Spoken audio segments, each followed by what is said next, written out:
Buenas tardes, profesor. Espero se encuentre muy bien.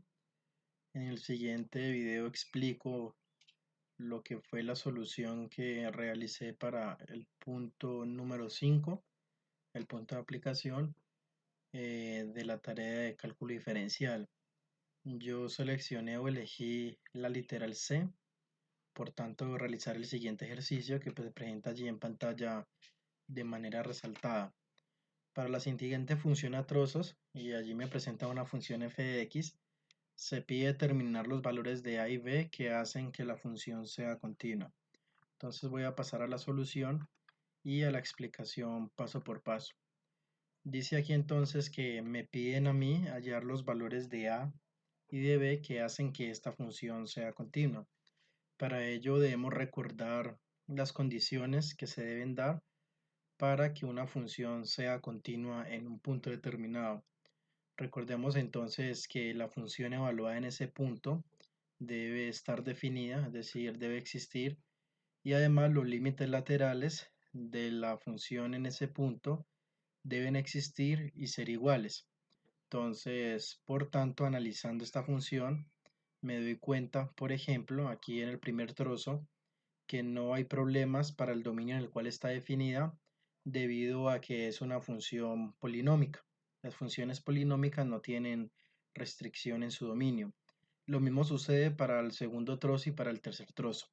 Por tanto, lo que debo entonces analizar ahora es qué puntos críticos hay en la función en los cuales debería analizar si hay o no hay continuidad en esos puntos. Si yo analizo acá el primer trozo, que es para todos los x menores o iguales a 1, me doy cuenta entonces que la función evaluada en 1 existe y que para todos los elementos del dominio, en este caso, la función está definida. Ahora si voy al segundo trozo, me doy cuenta entonces que la función se define para los x mayores que 1 y para los x menores o iguales que 3. No habría problema en ninguno de los puntos, excepto en los extremos. ¿Por qué?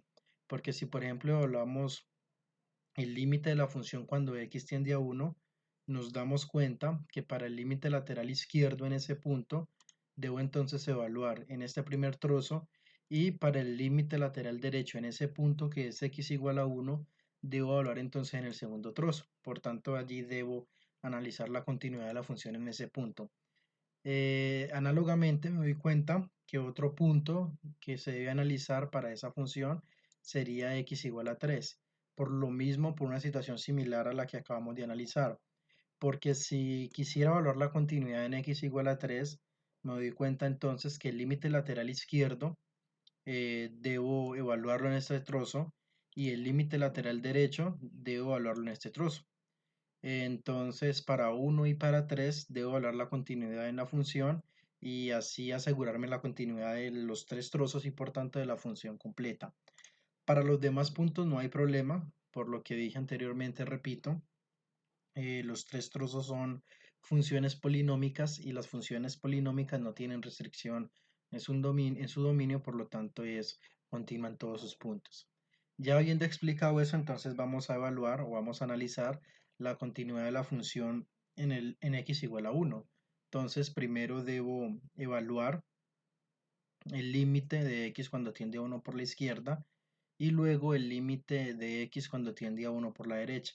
Es obvio que la función evaluada en 1 existe debido a que esta función es polinómica, por lo tanto ya sabemos que esa primera condición está dada.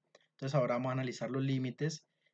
Como esta función no tiene restricciones, pues puedo reemplazar el 1 directamente en este primer trozo. Estoy hablando por la izquierda, por eso tomo este trozo que está acá. Y al hacer las operaciones me doy cuenta entonces que el límite de x cuando tiende a 1 por la izquierda va a ser igual a menos un medio. Ahora de manera análoga procedo por el límite de x cuando tiende a 1 por la derecha. Ese límite debo entonces ya evaluarlo en este segundo trozo debido a que aquí se encuentran todos los x mayores que 1. Al reemplazar nuevamente 1 en x, aquí en este segundo trozo, pues me doy cuenta que el límite de x cuando tiende a 1 por la derecha es igual a 3 por a menos un tercio de b. Ahora, para que haya continuidad en un punto cualquiera, en un punto A, lo llamé yo aquí, además de que la función evaluada en ese punto debe estar definida en la función, los límites laterales deben existir y no solamente eso, sino que deben ser iguales. Por lo tanto, lo que yo debo hacer es, para que el límite de x cuando tiende a 1 exista, el límite por la izquierda y por la derecha de 1 deben ser iguales. Como aquí ya los calculé, entonces matemáticamente estoy aprobado para poder igualar esas dos expresiones.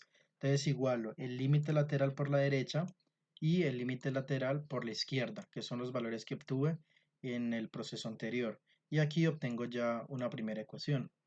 Ahora, para evaluar la continuidad en x igual a 3, pues algo similar.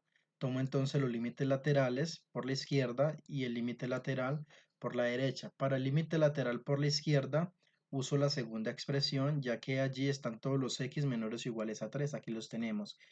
Pero para evaluar el límite lateral de 3 por la derecha debo elegir esta última parte de la función, debido a que aquí se encuentran todos los x mayores que 3. Haciendo eso, reemplazando 3 en cada una de las dos partes de los dos trozos, debido a que son funciones polinómicas, pues no hay indeterminaciones, me doy cuenta que cuando evalúo el límite de x cuando tiene a 3 por la izquierda, la función vale 9 por a menos un tercio de b, y por la derecha entonces la función tiende a este valor, que es menos 3 por a más 10b. Nuevamente, por el argumento anterior, digo que para que haya continuidad en ese punto, es decir, en x igual a 3, además de que exista la función en ese punto, los límites laterales deben existir y ser iguales. Por lo tanto, yo podría igualar entonces el límite lateral cuando x tiende a 3 por la izquierda y el límite lateral de x cuando tiende a 3 por la derecha. Eso asegurando que el límite existe porque sus laterales son iguales. Entonces aquí tengo una segunda ecuación. Voy a despejar para que las letras, o para que mejor los términos que tienen literales queden a mano izquierda y los que no tienen literales al lado derecho. Entonces aquí obtengo 9 por a más 3a, debido a que debo entonces a este lado sumar 3a y a este lado sumar 3a. Entonces ahora tengo 9a más 3a menos un tercio de b que se encontraba aquí, menos 10b, ya que este pasaría entonces a este lado de acá. Y allí lo que voy a hacer es reducción de términos semejantes. Tengo 9a más 3a, eso me da 12a, y tengo menos un tercio de b menos 10, eso me da menos 31 tercios de b, igual a 0. Esta sería entonces la segunda ecuación resultante del segundo proceso. Ahora, lo último que debo hacer es, para poder encontrar los valores de a y de b, finalmente, que satisfacen las dos ecuaciones, voy a usar entonces un método que se conoce como el método de eliminación o método de reducción. Aquí entonces obtengo un sistema de ecuaciones lineales 2 por 2, es decir, dos ecuaciones y dos incógnitas, por eso se llama 2 por 2. Tengo entonces la primera ecuación y tengo la segunda ecuación. Como voy a hacer método de reducción o de eliminación, me conviene entonces reducir o eliminar alguna de las dos literales que se encuentran acá, de esos términos. Entonces, para eso lo que voy a hacer es multiplicar la primera ecuación por menos 4 para que este 3a, perdón, multiplicado por menos 4 me dé menos 12a. Y así, al sumar las dos ecuaciones, este término y este término puedan ser reducidos. Entonces ahora, si multiplico la primera ecuación por menos 4, obtengo 3a por menos 4 me da menos 12 por a. Ahora, menos un tercio de b por menos 4 me da 4 tercios de b, y menos un medio por menos 4 me da 2. Ahora entonces reescribo esta primera ecuación en esta otra que está acá. Lo único que hice fue multiplicar una de las dos ecuaciones por un mismo valor, por un valor constante. Ahora lo que voy a hacer es sumar las dos ecuaciones que tengo acá, y al sumar nos podemos dar cuenta que menos 12 por a más 12 por a es igual a 0, que es lo que aparece acá, por eso aquí no aparece el término. Y ahora 4 tercios de b menos 31 tercios de b es igual a menos 27 tercios de b.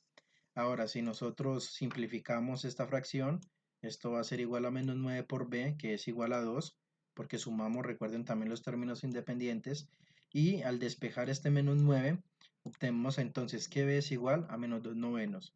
Lo que vamos a hacer finalmente es este valor que obtuve de b, vamos a reemplazarlo en la primera ecuación original, es decir, en esta que está aquí para poder despejar entonces finalmente A. Es decir, lo que estoy haciendo es escribir todo en términos de A. Ahora sí, tengo aquí la primera ecuación donde está B, coloco menos 2 novenos, que fue el valor que obtuve inicialmente, y al hacer las operaciones y las simplificaciones respectivas, encuentro entonces que el valor de A es menos 31/162. ¿Qué significa eso? Que para que esta función f de x sea continua en todo su dominio, los valores de A y B que satisfacen esa condición serían entonces menos 31/162 para A y menos 2 novenos para B.